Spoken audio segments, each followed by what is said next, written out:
નમસ્કાર ખેડૂત મિત્રો, સ્વાગત છે આપનું કૃષિ જાણ ગુજરાતીમાં। આજે આપણા સાથે છે મિલેનિયર ફાર્મર ઓફ ઇન્ડિયા કામરેજભાઈ, જો કે પાટણ ગુજરાતથી છે। આજે એમને મિલેનિયર ફાર્મર ઓફ ઇન્ડિયા 2024માં એવોર્ડ મળવા જઈ રહ્યું છે, તો ચાલો એમથી જાણીએ કે એમની યાત્રા વિશે, જેથી ખેડૂતોને એક શું કહેવાય એક પ્રેરણા મળે અને ખેડૂતો આગળ વધી શકે।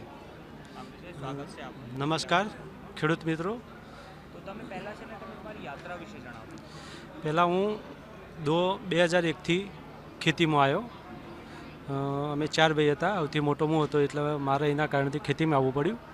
અને હું ખેતીમાં શું છે, જે જૂનું પરંપરાગત એનાથી અલગ કરી અને મેં પહેલાં મરચાંની ખેતી કરી 2001માં 2માં। મેં દાડમની ખેતી કરેલી, મેં દ્રાક્ષની થોડી ખેતી કરી, પણ એમાં સફળતા ના મળી, એટલે મેં સરગવાની ખેતી કરી પહેલી 2003-4માં। અને લગભગ 3 વીઘા કરી હતી સરગવાની ખેતી, પછી કોઈ માર્કેટ નહોતું, કોઈ લેનાર નહોતું, તો મેં એને 12 મહિના 1.5 વર્ષ રાખીને અને કાઢી નાખ્યું। અને ફેર મેં 2009થી મોટા પાયે માર્કેટ હોગીને અને મોટા પાયે મેં એને સરગવાની ખેતી ચાલુ કરી। અને હું પહેલાં કેમિકલથી ખેતી કરતો હતો, અને કેમિકલમાં મેં થોડું ટેસ્ટ કર્યું, છાણિયું ખાતર નાખીને અને પ્રાકૃતિક ખેતી। તો સરગવાની અંદર સરગવો એવો સેન્સિટિવ પાક છે કે એની અંદર કેમિકલ થોડું વધારે પડી જાય તો ફૂલ ગરી જાય, પત્તો ગરી જાય, એ પ્રશ્ન ખૂબ સતાવતા હતા। મેં અખતરા કરી અને પ્રાકૃતિક ખેતી ઉપર ગયો। લગભગ 8-10 વર્ષથી હું પ્રાકૃતિક ખેતી ઉપર છું, અને આજે એનું રિઝલ્ટ જોરદાર મળે છે। અને હું ઓલ ઇન્ડિયામાં ટોટલ માર્કેટ કરું છું। ઓલ ઇન્ડિયામાં જો ભાવ મળતા હોય તો હું એનું વેચાણ કરું છું। અને આજે મેં 35 વીઘામાં અંદર મારી જોડે સરગવો છે ટોટલ। તો રાસાયણિક ખેતી કરતા હતા પહેલે તમે, તો એવું તો શું થયું કે ભાઈ મારે ગો આધારિત ખેતી કરવી છે? એવું તો કંઈક એવું તો વિચાર્યું હશે તમે કે ભાઈ ગાય આધારિત ખેતી સારી છે। હું રાસાયણિક ખેતી કરતો હતો, તો મેં 2 વીઘાની અંદર પ્રાકૃતિક ખેતી કરી, સોણિયા ગાય આધારિત, સોણિયા ખાતર ઉપર જ। હું બીજું કંઈ નાખતો નહોતો। દવાની અંદર શું કે મરચાંની પેસ્ટ, લસણની છે, આદુની છે, એવું જાતે બનાવીને એનો છંટકાવ કરતો હતો।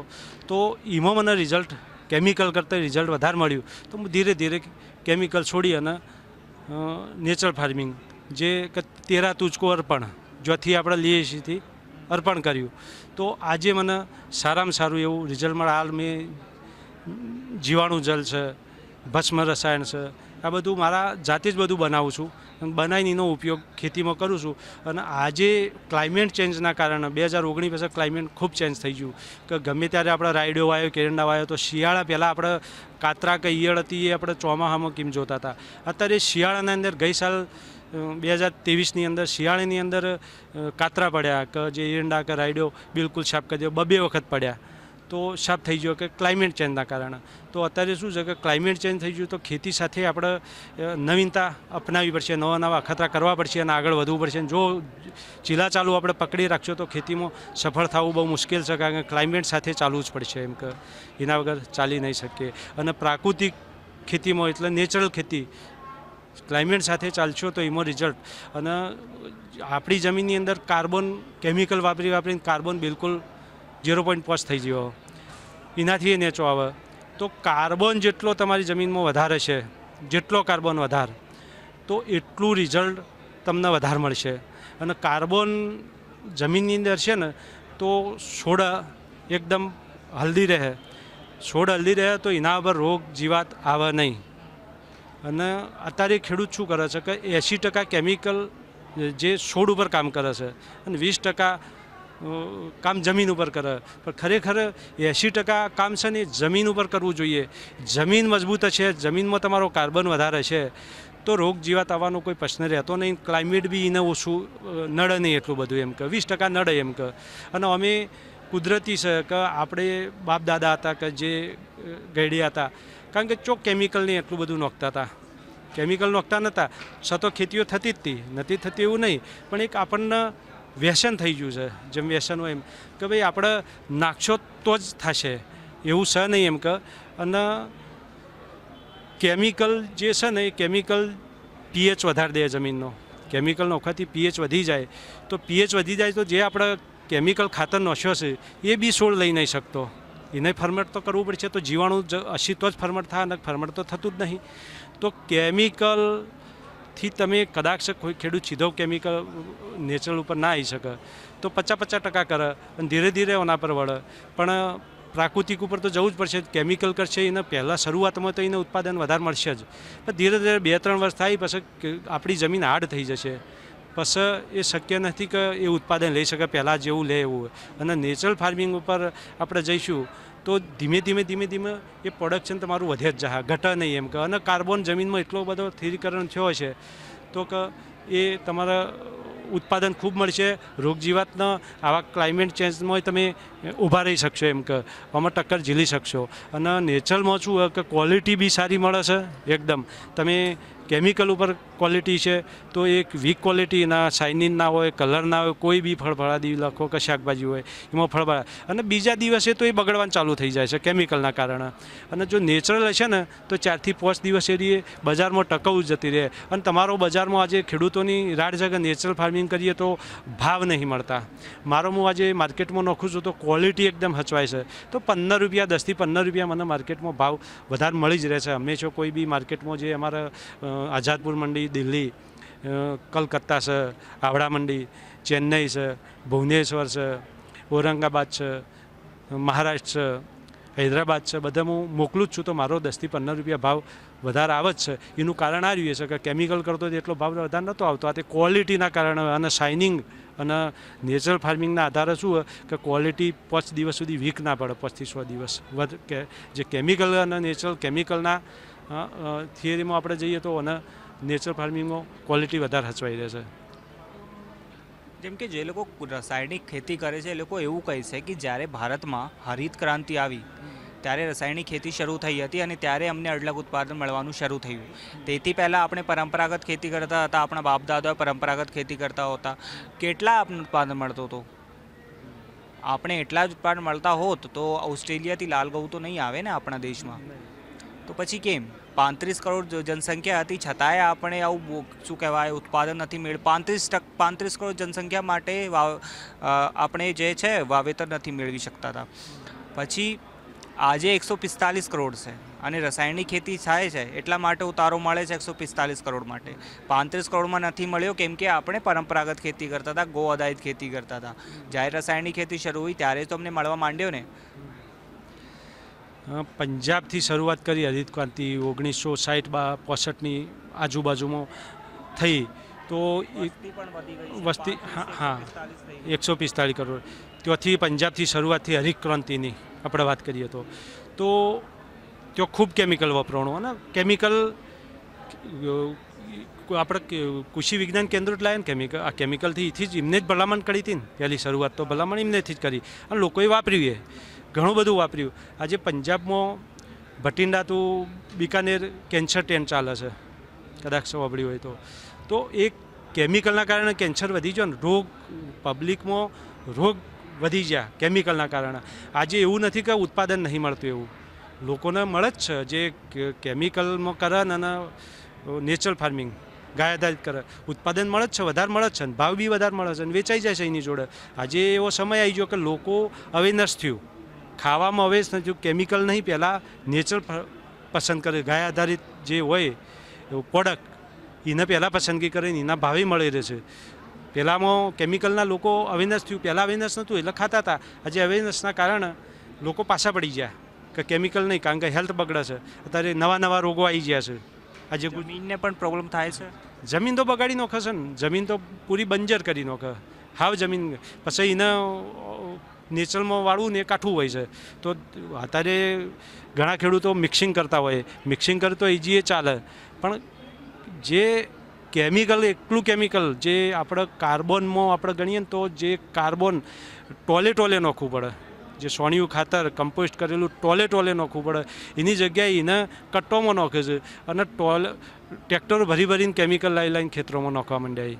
એટલે હવે ખરેખર તો કેમિકલથી આપણે પાછા વળી અને નેચરલ ફાર્મિંગ ઉપર આવીશું તો જ એનો ઉદ્ધાર થશે. ને કે ઉદ્ધાર નહીં. અને શું છે કે જે આપણા ખેતીમાં જે આપણા લણણી કરીએ રાયડો હોય કે એંડા હોય તો જે આપણે પહેલાં લોકો બાળી કૂટતા હતા, પરાળી હોય ઘઉંની કે જે બાળી ગોળતા, અત્યારે એ શું છે કે જમીનમાં જ એને અંબોરી દેવું પડે અને એને જીવામૃત છે કે જીવાણુ જલ છે, બધા બેક્ટેરિયા તમે જમીનની અંદર ચલાવો તો એ અંદર ફર્મેન્ટેશન થઈને કોવાઈ જાય અને એનો કાર્બનમાં રૂપાંતર થઈ જાય, તો એ અને જમીન બી પોચી રહે.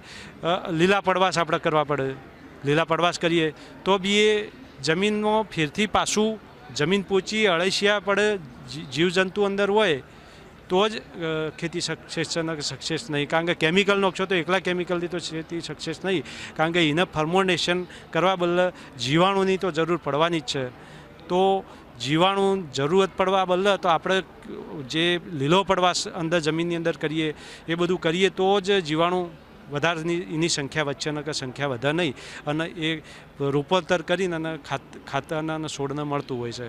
અને નાઇટ્રોજન આપણે યુરિયા લોકો નાખે છે, 80 થી 85% તો હવામાં નાઇટ્રોજન છે, તો એના બેક્ટેરિયા તમે છોડશો તો ખાતરની કોઈ નાઇટ્રોજનની કંઈ કોઈ જરૂર નહીં. કોઈ બી એના બેક્ટેરિયા NPKના બેક્ટેરિયા છે, તમામ આપણે કોવારો હોય તો ટાઇકોડર્મા છે, કોઈ ઈયળ પડતી હોય તો પેસિલોમાઇસિસ છે, આ બધા બેક્ટેરિયા તમે નાખશો તો થોડો સમય તમને રિઝલ્ટ નહીં મળે, પણ 12 મહિના 2 વર્ષ થાય પછી તમારા ખેતરમાં કોઈ રોગ નહીં આવે. જે શરૂઆતમાં થોડી તકલીફ પડશે પણ ધીમે રોગ નહીં આવે અને પછી રજિસ્ટ્રેશન પાવર આવી જાય, પછી વધો નહીં આવે અને ઉત્પાદન વધે જાય છે. ઉત્પાદન મેં કારણ કે સરગવાની અંદર મેં વોતરપાક બી કરું છું, હું ગલગોટા કરું છું, પછી તરબૂચ કરું છું, કલિંગડ કર્યો હતો, આ બી વોતરપાક બી મેં કરું છું. એ જે ટોટલ સરગવાની અંદર ખર્ચો થતો એ મારો વોતરપાકથી ખર્ચો નીકળી જાય છે બધું. એવું કોઈ પાક છે જેના માટે ફક્ત રાસાયણિક ખાતર જોઈએ છે? દરેક એવો કોઈ પાક નહીં કે રાસાયણિક ખાતર જોઈએ. એ આપણે કોઈ બી પાક છે તો રાસાયણિક થાય છે તો નેચરલ પ્રાકૃતિક ગાય આધારિત થાય જ છે. એવા ઘણા ખેડૂતો છે જેમ કે કહે છે, એવું કહું છું, એવો કહે છે કે કેળા છે, કેળા તમે ગો આધારિત નથી કરી શકતા. ના થઈ શકે, ઘણા ખેડૂતો કરે છે, કેળાય કરે છે ગુજરાતમાં, ઘઉં આધારિત કેળાય કરે છે, તો દરેક પાક થઈ શકે છે. પછી કેવું છે કે એમાં હાઇબ્રિડ બિયારણ હોય, આપણે દેશી બિયારણ ઉપર વળવું પડશે. દેશી બિયારણ કે આપણી ક્લાઇમેટમાં સેટ થતું હોય, આપણું ક્લાઇમેટ જો હોય એ દક્ષિણનું આપણે મેં સરગવાની અંદર દક્ષિણથી બિયારણ લાવ્યો હતો, PK1 PKM2 અને ઓડિશીએ લાવ્યો હતો. તો એ અહીંયા એટલું બધું ઉત્પાદન નહોતું હાલતું, ત્યાં ઉત્પાદન હાલતું હતું. અહીંયા અમારા ત્યાં ઉત્પાદન નહોતું હાલતું, તો મેં ધીરે કરીને અને આપણા ક્લાઇમેટમાં દેશી પદ્ધતિથી જે છોડને ગાભું બોધીને આપણે કરતા હોઈએ છીએ એ રીતે કે જેને વહેલી શેગ આવતી હોય છોડને, એનો કલર સારો હોય, કહેવાનો મતલબ અર્લી વેરાયટી, એવું બિયારણ મેં તૈયાર કર્યું. તો આજે જે પેલો હાઇબ્રિડ બિયારણ આલે એના કરતાં દેશી બિયારણ એટલું બધું ઉત્પાદન આલે છે ને કે હાઇબ્રિડ બિયારણને આપણે ભૂલી જઈએ અને દેશી આપણા ક્લાઇમેટમાં સેટ બી થઈ જાય, આપણા ક્લાઇમેટમાં તૈયાર થયેલું હોય. અમારા આજુબાજુમાં પાટણ જિલ્લામાં ખેડૂતો સરગવાની અંદર સક્સેસ નહોતા, આજે હું સક્સેસ છું. એનું કારણ શું છે કે આપણા ખેડૂતને નવું કરવું પડશે. ખેડૂતને શું મજૂરિયા બનવું પડશે, વૈજ્ઞાનિકે બનવું પડશે અને વેપારી બનવું પડશે જો સક્સેસ થવું છે તો. બાકી ઘેર બેઠા સક્સેસ થવાય નહીં એમ કે.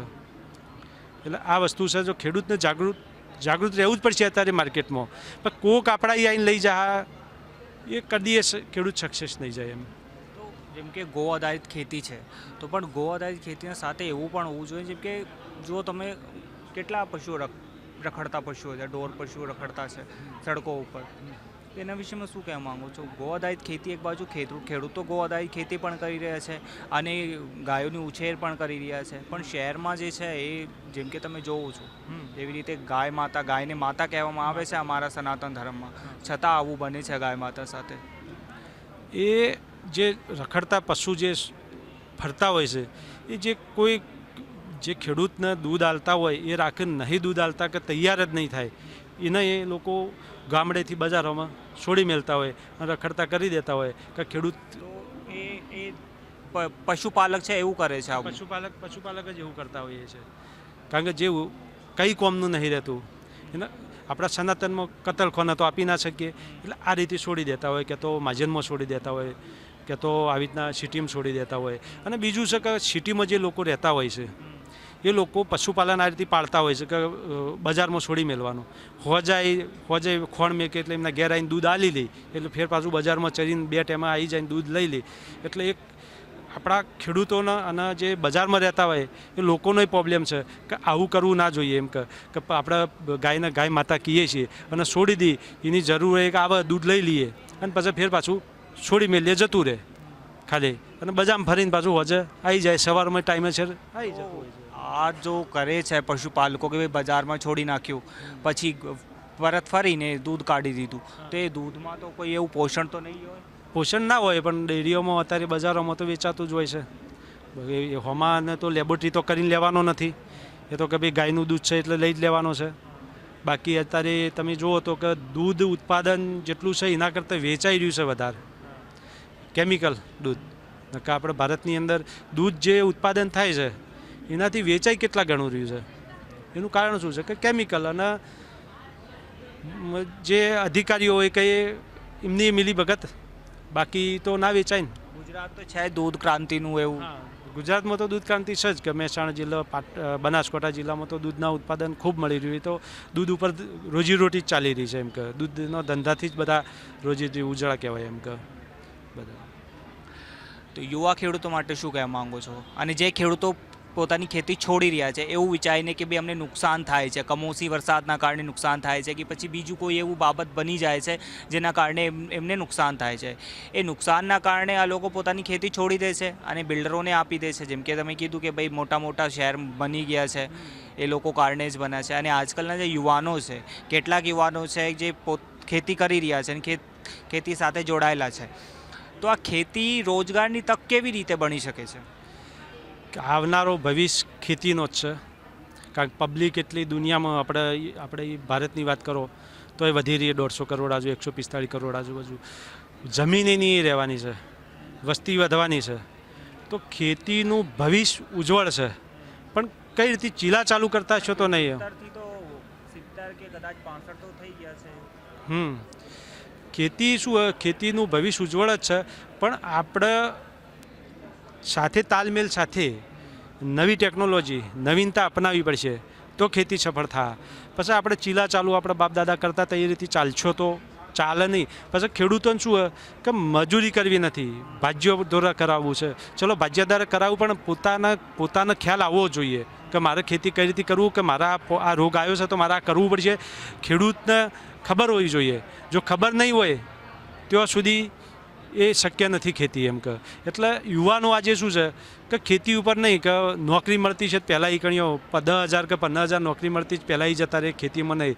પણ ખરેખર 2 થી 4 વીઘા દરેક ખેડૂતને જમીન તો હોય જ.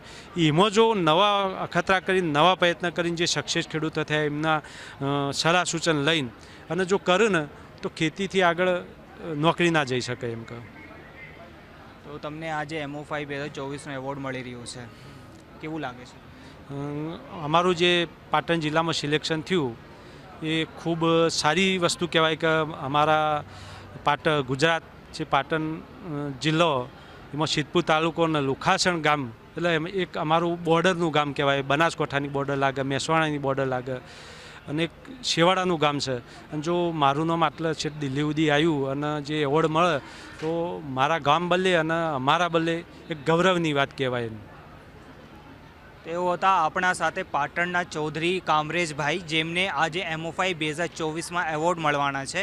MO5 2024માં પ્રગતિશીલ ખેડૂત તરીકે એવોર્ડ મળવા બદલ તમારો ખૂબ ખૂબ આભાર. Thank you.